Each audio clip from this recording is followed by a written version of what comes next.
If you've decided to invest in a textbook, but feel entirely unequipped for the task at hand, look no further and join us as we give some thought to how to select the perfect primary mathematics textbook.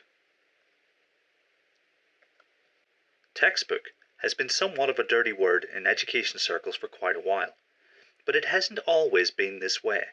For decades, teachers around the globe had access to the highest quality supportive materials and could call on them with little fear of derision from their peers.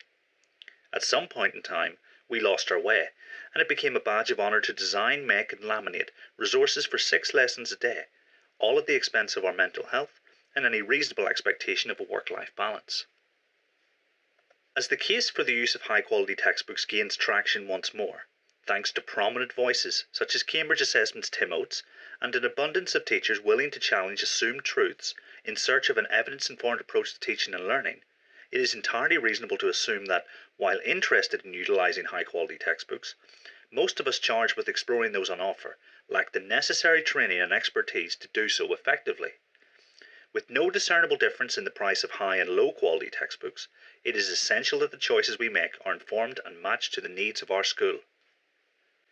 Textbooks will be underpinned by a pedagogical model chosen by the publisher, with some publishers producing multiple textbooks within the same jurisdiction. Typically based on a particular theory of learning or potential group of theories, teaching strategies which can be combined to good effect will have been chosen and brought together under the overarching umbrella of a pedagogical model. This will be the package sold to schools and the ethos driving the textbook itself. Such models can encompass the role of the teacher, rehearsal, models and images, didactical choices made, as well as the terminology used and material sequencing. How mathematics looks in your school will be heavily influenced by this model, and it is imperative that the model chosen is the right one for you and your school. Buzzwords, slick marketing, and ignorance of the finer details are no friends of ours here. We need to take the time to get to know the material, the decisions made, and garner a clear picture of the impact any decision we make will have in our classrooms. Southeast Asian textbooks, particularly those employed in Shanghai and Singapore, garner a lot of interest around the world, largely due to the perceived dominance of these jurisdictions in international comparisons such as the Triennial Programme for International Student Assessment. While not immediately clear due to the many similarities in the pedagogic models adopted, it is indeed possible to distinguish between the two. In Shanghai, variation is seen as a fundamental component of effective teaching, and this is reflected in the tasks designed. The care and attention dedicated towards question sequencing is clear to see, and often used in combination with models and images which I feel are very specific to the region, designed to support pupils in generalizing an abstract picture of the mathematics they encounter.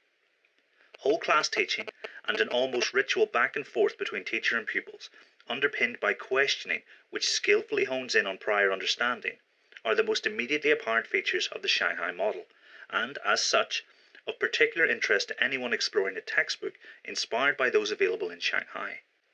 I think it's fair to say that the authors of Singaporean textbooks derive their greatest influence from Brunerian sources, and this comes through in the pedagogic model employed in their textbooks, as well as those taking inspiration from them, such as Oxford University Press's Inspire Maths. The whole class focus, back and forth between teacher and pupils, and skillful use of variation seen in Shanghai are also, unsurprisingly, central to the approach to mathematics teaching adopted and refined in Singapore.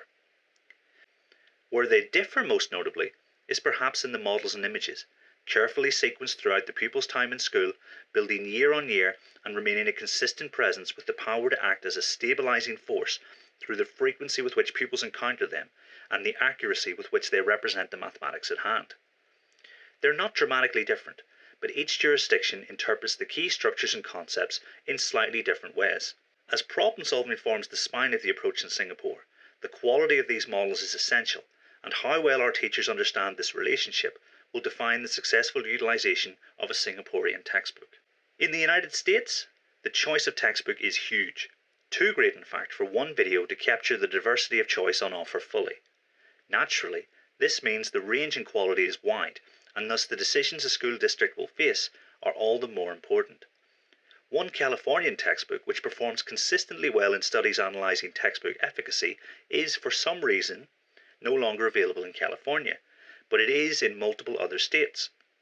Central to this textbook is a gradual phase of responsibility from teacher to pupil, opportunities for retrieval and rehearsal, and context, although sometimes rather dubious and tenuous, is a fundamental property of how mathematics is presented to the pupils.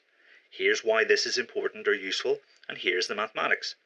Variation doesn't feature very heavily, if at all, and neither do models and images.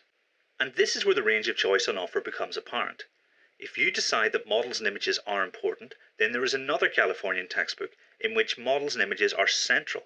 There is a distinctly Singaporean vibe to how the mathematics is represented and sequenced, as well as the presence of a clear focus on problem solving.